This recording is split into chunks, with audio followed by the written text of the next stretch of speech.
Mitsuo के साथ हुई घटना ने सिर्फ मित्सुओ की नहीं, उसके साथ साथ सुमेरे की ज़िंदगी को भी हमेशा के लिए बदल के रख दिया।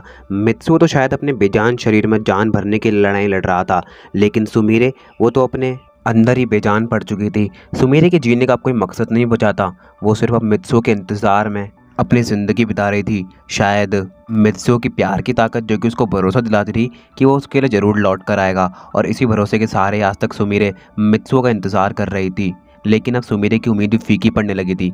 इन 4 सालों में बहुत कुछ बदला, लेकिन मित्सुओ उसकी हालत में खास सुधार नहीं आया, बल्कि दिन पर दिन उसकी हालत और बिगड़ती जा रही थी। इस बात को लेकर सुमेरे बहुत ज़्यादा परेशान थी। उस दिन जब सुमेरे अपना काम खत्म करके मित्सुओ के घर उससे मिलने के लिए पहुंचती है तो उसका मूड और ज़्यादा ऑफ हो जाता है जब मित्सुओ की मॉम सुमेरे को बताती है कि मित्सुओ की हालत और भी ज़्यादा बिगड़ गई है। ये बात जानने के बाद सुमेरे और भी ज़्यादा परेशान हो जाती है। वो वहाँ पर और ज़्यादा नहीं रुक पाती और वहाँ से उदास होकर चली जाती है। सुमेरे के मन में बस एक ही बात थी, क्या कभी मित्सुओ वापस आ पाएगा या फिर नहीं? क्या मैं उससे कभी दोबारा मिल पाऊंगी या फिर नहीं? इन सभी बातों को लेकर सुमेरे ड्राइव कर रही थी।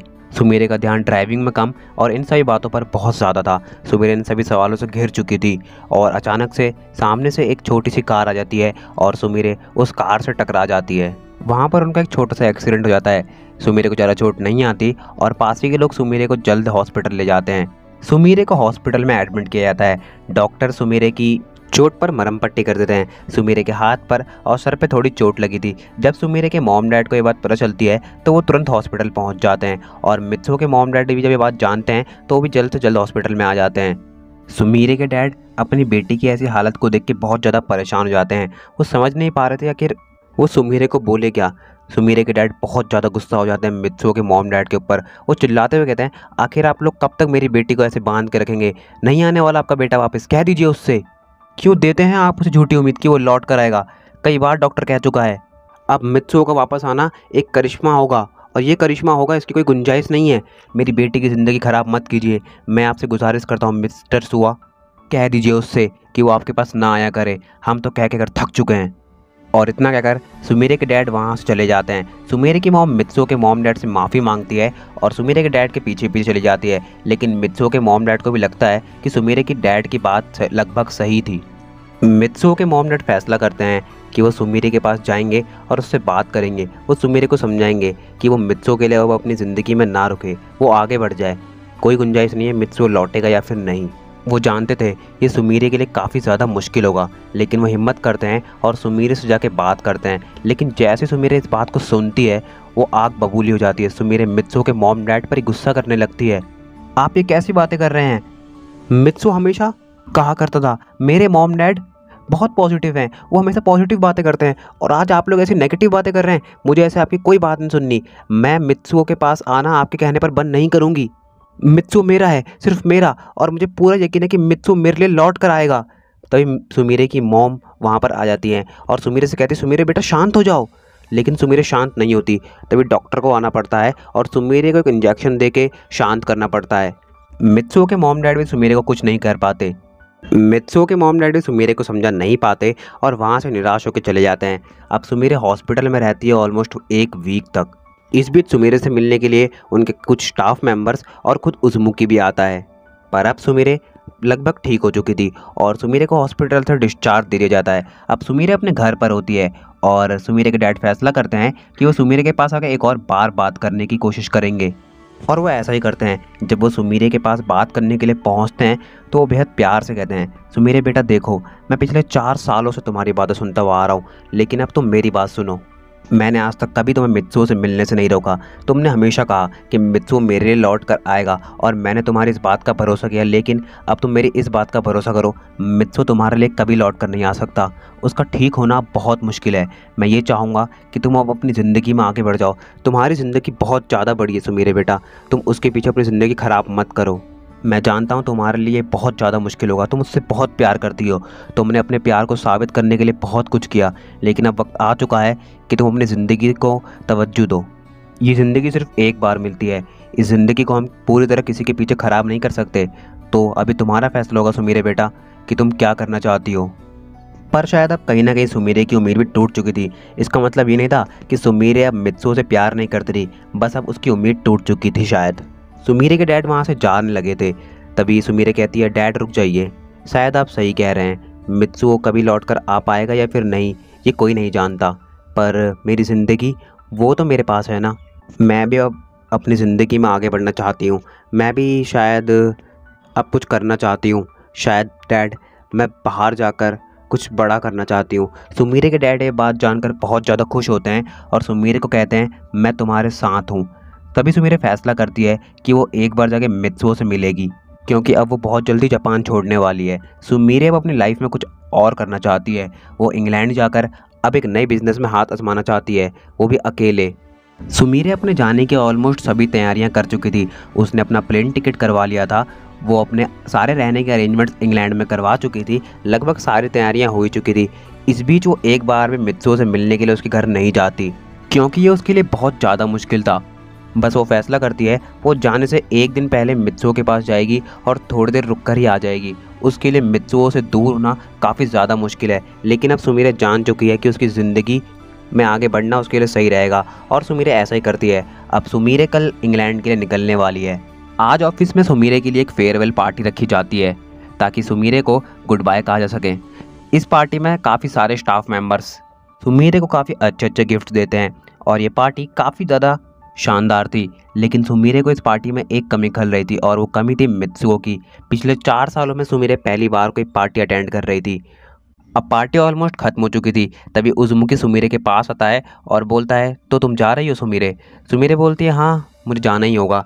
उज़ुमुकी बोलता है, एक अनजान देश में एक अनजान जगह पर सब कैसे करोगी?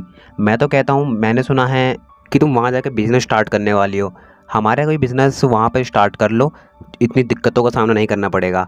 सुमीरे कहती है, थैंक्स फॉर द ऑफ़र, लेकिन अब मैं कुछ अकेले कुछ बड़ा करना चाहती हूँ।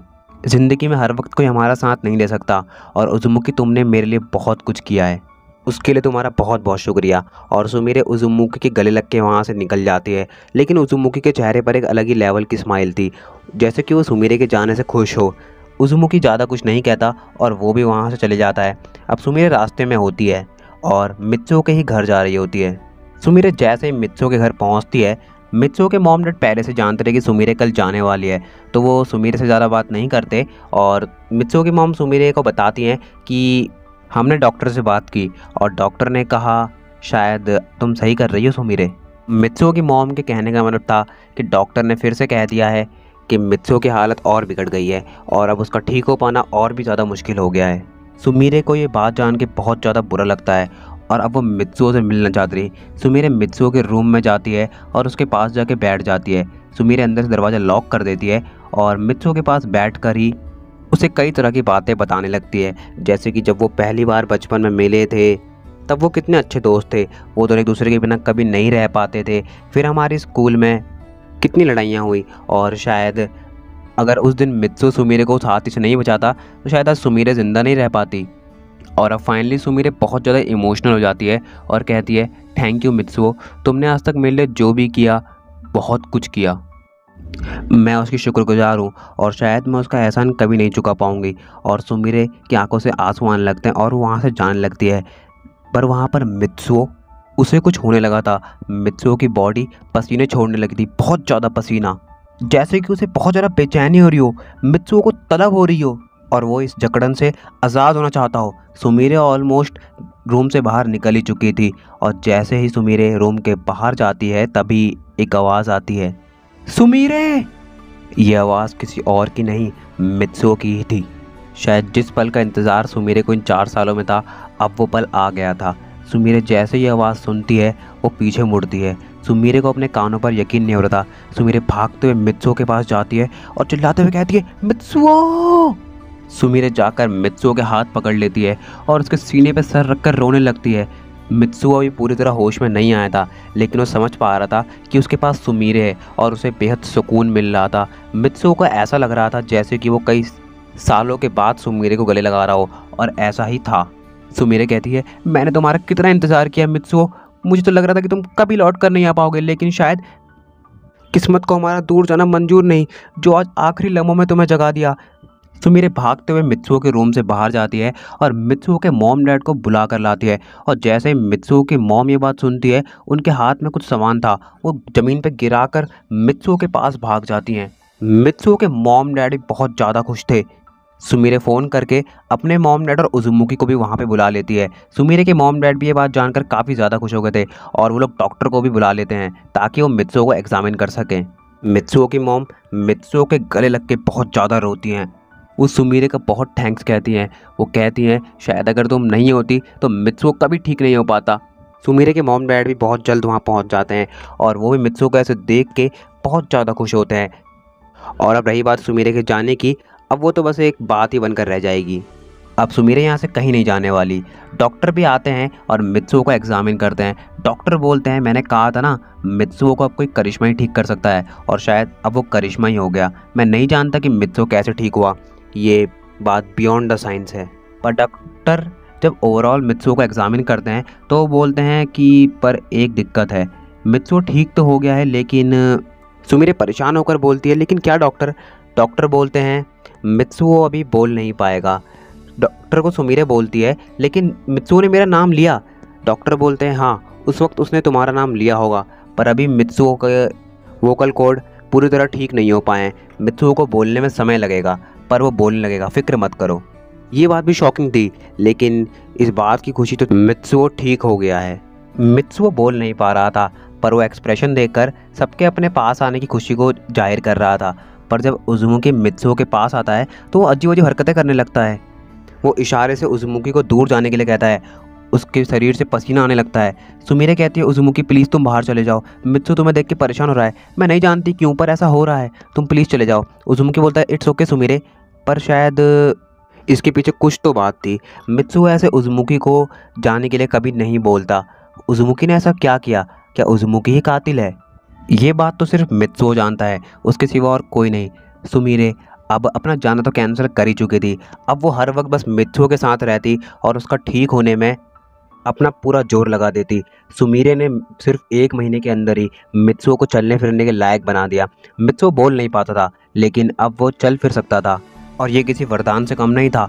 और 2 महीने बीतते हैं। सुमिरे अपना पूरा का पूरा जोर लगा देती है और अब मित्सुओ धीरे धीरे बोलने भी लगा था। वो साफ साफ नहीं बोल पाता था लेकिन उसके शब्द अब समझ में आने लगे थे। इन 3 महीनों में सुमिरे ने लगभग मित्सुओ को पूरी तरह ठीक कर दिया और अपने प्यार की ताकत साबित कर दी। उसने दिखा दिया कि प्यार कितनी बड़ी चीज़ है, वो किसी चीज़ को भी ठीक कर सकता है। मित्सुओ अब ठीक हो चुका था। अब सुमिरे फाइनली एक दिन डॉक्टर को मित्सुओ को एग्जामिन करने के लिए बुलाती है। डॉक्टर आते हैं और मित्सुओ को एग्जामिन करना स्टार्ट करते हैं। डॉक्टर मित्सुओ की रिकवरी देख के बहुत ज़्यादा हैरान हो जाते हैं और सुमिरे से बोलते हैं इट्स अनबिलीवेबल। सुमिरे थोड़ा सा घबरा के बोलती है क्या हुआ डॉक्टर? डॉक्टर बोलते हैं कोई घबराने की बात नहीं है, मैं तो ये कह रहा हूँ कि इतनी अनबिलीवेबल रिकवरी कैसे किसी की हो सकती है? मतलब इतने कम टाइम में इतना ज़्यादा रिकवर करना लगभग इम्पॉसिबल है। और जैसे सुमिरे यह बात जानती है वो बहुत ज़्यादा खुश हो जाती है। डॉक्टर बोलते हैं तुमने सच में इसका काफ़ी ज़्यादा अच्छे से ध्यान रखा है। इतने अच्छे से तो हम डॉक्टर से पेशेंट को ट्रीट नहीं कर पाते हैं जितने अच्छे से आप इन्हें ट्रीट कर रही हैं। सच में आप तारीफ़ के काबिल हैं, मैं तो आपको हैट्स ऑफ देता हूँ। तभी सुमिरे बोलती है ये सिर्फ पेशेंट नहीं है, ये मेरी जान है और मैं इनके लिए कुछ भी कर सकती हूँ। मित्सुओ भी दबी सी आवाज़ में कहता है आखिर पसंद किसकी है, और सुमिरे को अपने गले लगा लेता है। डॉक्टर कहते हैं मैं उम्मीद करता हूँ आप दोनों के बीच का प्यार ऐसा ही बना रहे। और डॉक्टर इतना बोलकर वहाँ से चले जाते हैं। अब सुमिरे और मित्सुओ रूम में अकेले थे। सुमिरे मित्सुओ से कहती है मित्सुओ मैं डॉक्टर से एक बात पूछना तो भूल ही गई, मैं भी पूछ कर आती हूँ। और डॉक्टर के पास सुमिरे भाग कर जाती है। सुमिरे डॉक्टर से पूछती है डॉक्टर मित्सुओ अब चल फिर सकता है और वो काफ़ी सारी नॉर्मल एक्टिविटीज़ कर लेता है, तो मित्सुओ चाहता है कि वो ऑफिस आए। वो ज़्यादा वर्कलोड नहीं लेगा, बस वो वहाँ पर आकर थोड़ा सा काम संभालना चाहता है, क्या वो आ सकता है? डॉक्टर पहले तो इसके लिए मना करते हैं लेकिन बाद में सुमिरे के बहुत फोर्स करने पर डॉक्टर कहते हैं ठीक है आप ले जाइएगा पर उनसे ज़्यादा काम मत करवाइएगा और बाकी तो आप समझदार हैं मिस सुमिरे। सुमिरे कहती है जी डॉक्टर, और डॉक्टर वहाँ से चले जाते हैं।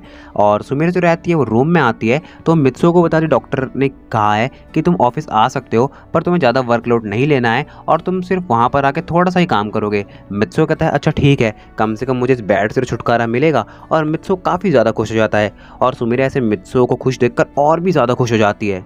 अब नेक्स्ट डे सुमिरे जो रहती सुबह सुबह ही मित्सुओ के घर पे आ जाती है उसे अपने साथ ऑफिस ले जाने के लिए। मित्सुओ अब तैयार हो चुका था। मित्सुओ की मॉम मित्सुओ के लिए काफ़ी ज़्यादा डर रही थी क्योंकि आज वो 4 साल के बाद ऑफिस जा रहा था। कम से कम ये किसी जंग जीतने से कम नहीं था।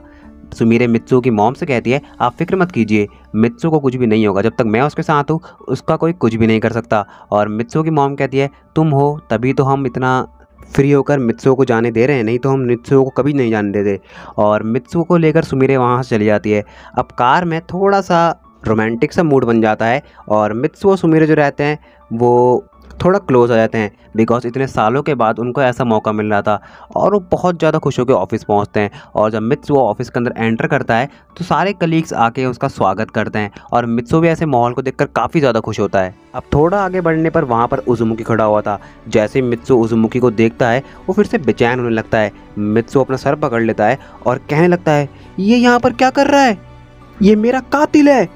तो गाइस इसी के साथ एंड करते हैं आज के इस वीडियो को। आई होप आप लोग को पसंद आया होगा ज़रूर से लाइक कर दीजिएगा, चैनल पे नया सब्सक्राइब कर दीजिएगा, कमेंट करके बता दीजिएगा वीडियो कैसा लगा है आप लोग को।